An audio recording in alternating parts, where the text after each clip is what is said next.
생각 키우기. 북한의 일본인 납치 사건을 대하는 일본의 태도를 바라보면서 2002년 9월 북한의 김정일 국방위원장이 북일 정상회담에서 북한의 일본인 납치 사건을 인정, 전면 사죄하는 상황이 발생합니다. 이로 인해 조총련계 동포사회는 크게 술렁거렸습니다. 납치 사건은 일본 측의 날조라고 하는 북한 당국의 주장을 그동안 그대로 믿어왔던 조총련계 동포들로서는 김 위원장의 사죄를 날벼락에 가까운 사태로 받아들일 수밖에 없었기 때문입니다. 이에 따라 동포사회에서는 최근 본국과 조총련에 배신당했다며 책임을 묻는 비난의 목소리가 잇따랐습니다.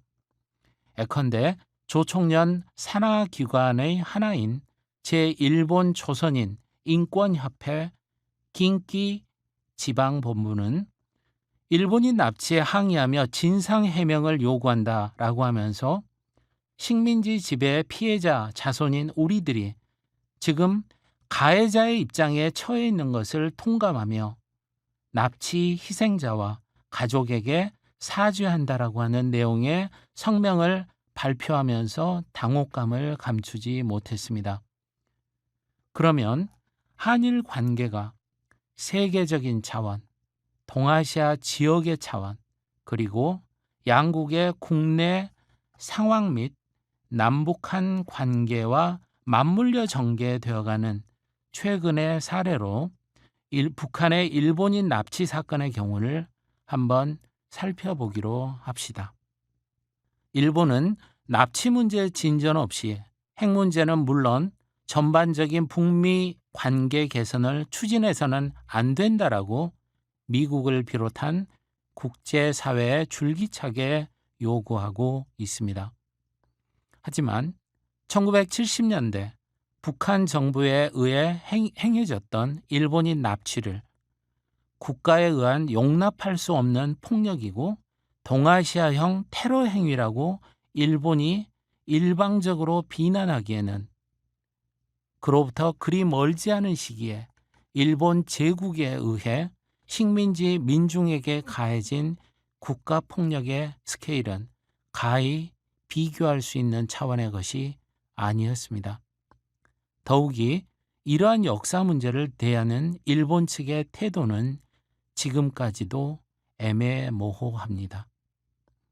그럼에도 불구하고 일본 정부나 언론이 국내외의 비판 여론에 전혀 개의치 않고 과거 북한 정부에 의해 저질러진 일본인 납치 사건에 대해 지나칠 정도로 집요하고 강도 높게 비난하며 강경 대응하는 데는 국내외적으로 중요한 이유가 존재하고 있다는 것을 간과해서는 안 됩니다.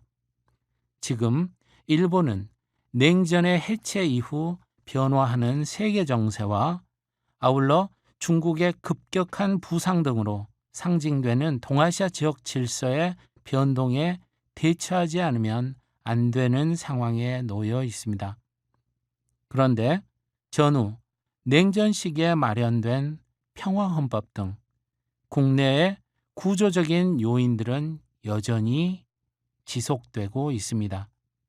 이런 상황에서 일본 정부나 매스컴은 분단된 한반도의 다른 한쪽인 북한을 자국에 대한 새로운 위협 요소로서 일본 국민에게 분명히 각인시켜 나감으로써 대외적으로는 미일 동맹을 강화시켜 나가고 대내적으로는 평화헌법 개정과 같은 전후 일본 국내 정치의 제약 요인들을 돌파하기 위한 명분과 계기를 마련해 나가고 있는 것입니다. 국가 중심적인 사고하에서 오로지 눈앞의 국익만을 생각하는 일본의 이러한 행보가 어찌 보면 당연하게 느껴질 수 있을지도 모릅니다. 하지만 일본이 과거의 덫에 걸려 주변 국가를 비롯한 전 세계로부터 신뢰받지 못하고 있다는 점, 그리고 바로 이런 이유가 일본이 경제력에 걸맞는 정치력을 구가할 수 없는 대외적인 원인이 되고 있다는 점 등을 고려해 볼 때 일본의 이런 태도가 과연 전략적으로도 지혜로운 선택인지 의문을 갖게 됩니다.